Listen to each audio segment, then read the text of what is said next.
This is how to teach social studies, controversial subjects. So what are our default social studies values in the classroom and in American society? First, in the classroom, avoid talking about anything controversial. A student, or even worse, a parent, could get upset, and you could get fired for that. However, mentioning killing and violence in the context of wars is okay, so long as the teacher sticks to the facts.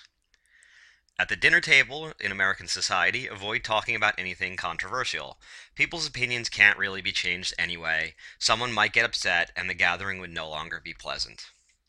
And social media is generally a force everybody knows for bad, and people become polarized, and everyone ends up hating each other. So, this is kind of what people think about social studies values in the classroom and in pretty much the average American household.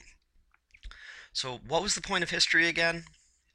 So, most history teachers know and share with their students that we study history so as not to repeat the same mistakes as we did in the past. Step 1. Tell the students stories about the past. Test the students on whether or not they remember these stories. Step 2. I'm not exactly sure. And step 3. Societies improve by no longer repeating past mistakes. What? Achieving the goal of history.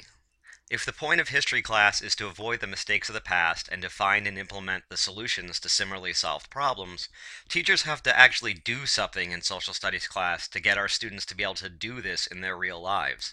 Getting students to memorize stories about the past on its own will not get us to this goal. To achieve the goal of history, you must train your students to make prescriptions. Based on this historical connection, we should or should not do X and Y. To train your students to make prescriptions, you must present them with subjective, controversial, or even taboo material, and teach them how to develop educated opinions as well as debate with each other. But the students will get upset. You are teaching social studies. Get used to it. Functioning democracy requires the conflict of competing ideas. It's a horrific civics lesson to tell the students that America is great because of free speech and the marketplace of ideas, but please avoid debate in class and in society at home on Facebook. Uneasiness with unpopular ideas is a necessary cost. Like sex education, the students will inevitably be engaging in this activity whether you teach them or not.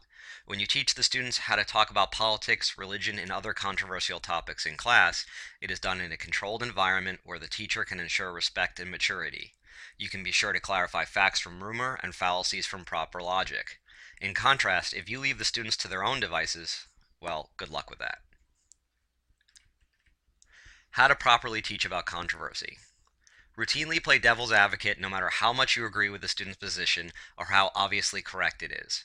Remember, social studies is supposed to be about getting students to develop and defend positions, not just having them believe in the right answer.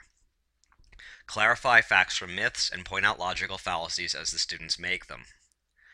American First Amendment jurisprudence is an excellent guide for what you should and should not allow the students to discuss. For example, direct threats of violence obviously aren't okay. In contrast, however, and in contradiction to probably what happens in the average classroom, so long as the student has a legitimately held belief, you should allow students to express the vast majority of their opinions, including those that are prejudicial, bigoted, unpopular, etc. Teach the students why we encourage the sharing of opinions that may upset them. The way to make people stop being Nazis, for example, is to convince them why those beliefs are wrong, not to send them underground. We allow people to share horrific opinions so that we can change their minds. Also, teenagers need to be listened to for healthy development, and almost no teenager ever changed their mind because an adult told them their beliefs were wrong. And here's a personal example from my own classroom: anti-gay bigotry in my classroom. In a middle school I taught in, anti-gay bigotry and words ran rampant. Students routinely and openly used words such as faggot in the hallways, and to my great anger, in my own classroom. Here are two solutions, pretty traditional solutions, that didn't and probably will never work to this kind of problem.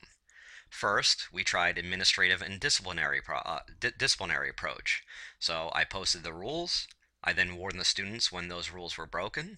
After a discussion with them, I called home, I called their parents, and then ultimately I punished the students, including severely.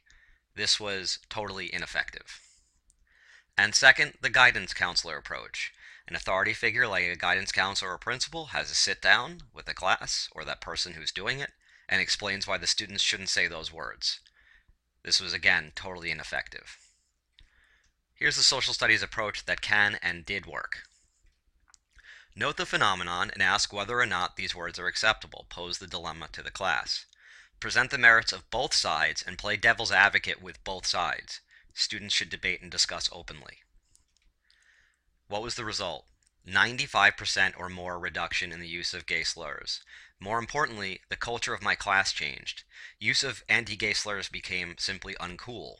When students did use those words, they were met with derision by the other students. And hilariously, one of my favorite anecdotes from the story, some students that previously used those words on a regular basis even then questioned, who would be so stupid as to say that in class? I let it go and didn't say you. So, in summary, the goal of any social studies class should be to empower students to make prescriptions. We should do or should not do X, and here's why. Debate and discussion over controversial material is absolutely necessary to fulfilling this goal. Your students must feel free to raise ideas, including bad ones, and debate those ideas on the merits in order to separate the bad ideas from the good. Telling the students the right answers or values to hold robs them of the ability to find those values on their own. In addition, teenagers aren't likely to listen to you anyway if you force beliefs upon them.